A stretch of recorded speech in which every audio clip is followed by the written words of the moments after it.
মাগফিরাত এবং নাজাতের মাস পবিত্র রমজান পর্যন্ত পৌঁছায় তৌফিক দান করছে। বাংলাদেশের সকলের প্রতি পবিত্র রমজান মোবারকের আন্তরিক শুভেচ্ছা এবং মোবারকবাদ। আল্লাহ সুবহানাহু ওয়া তাআলা যেন আপনাদের সিয়াম, কিয়াম, তেলাওয়াত, দোয়া এবং সকল ইবাদত কবুল করেন। এই মাহে রমজান আমাদের অন্তরকে পরিশুদ্ধ করুক, তাকওয়া বৃদ্ধি করুক এবং আমাদের ব্যক্তিগত এবং সামষ্টিক জীবনে ইনসাফ, সংযম এবং রহমতের বাতাবরণ প্রতিষ্ঠা করুক। রব্বে করিম যেন এই বরকতময় মাসের উসিলায় বাংলাদেশ সহ সমগ্র বিশ্বের উপরে শান্তি, ঐক্য ও কল্যাণ নাজিল করেন। রহমানের মন্ত্রিসভা, আমি প্রফেসর ইউনূসের উপদেষ্টা পরিষদ হওয়ার পরে একটা এপিসোড করেছিলাম, কেমন হইল প্রফেসর ইউনূসের উপদেষ্টা পরিষদ। সত্যি কথা বলতে আমাদের সকলেরই একটা প্রত্যাশা ছিল একটা বিপ্লবী সরকার হবে, প্রফেসর ইউনূসের জোশ সরকার, সেটা হয়েছিল না। যাই হোক, তারেক রহমানের মন্ত্রিসভা নিয়ে আমার কোনো উৎসাহ ছিল না। তারপরও একসাথে রাজনীতি করার কারণে কিছু ঘনিষ্ঠ মানুষের মন্ত্রিসভা আছে, ওনারা এখন বেশিরভাগই যোগাযোগ করেন না। আমি তাদের নাম বললে তাদের বিপদ বাড়াইতে চাই না, আমি তাদের সাফল্য কামনা করি।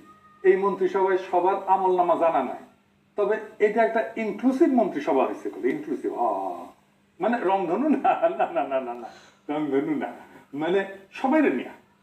এখানে বিএনপি আছে, গণ অধিকার পরিষদ আছে, গণসংহতি আছে, আবার নিরপেক্ষরাও আছে। যেমন ডক্টর জাহিদ নিরপেক্ষ রাজনৈতিক বিশ্লেষক, সেও বিএনপি সরকারে আছে, তো নিরপেক্ষদেরকেও নিছে। প্রেসিডেন্ট সরকারও আছে, যেমন অ্যাটর্নি জেনারেল, আবার গুপ্ত আছে। গুপ্ত গুপ্ত কে গুপ্ত জানেন না? হ্যাঁ, শুনেন। আপনার সরকারে একজন বিদেশি নাগরিককে আপনি জাতীয় নিরাপত্তা উপদেষ্টা করেছেন। আপনার কি সেই আক্কেল জ্ঞান নাই? একজন বিদেশি নাগরিকের কাছে এই দেশের সেনাবাহিনী নিরাপত্তা সংক্রান্ত রিপোর্ট প্রদান করবে কিভাবে ভাবলেন? খলিলুর রহমান সাহেব কোন রাজপথে মিছিল ছিলেন আপনারা কি দেখেছেন?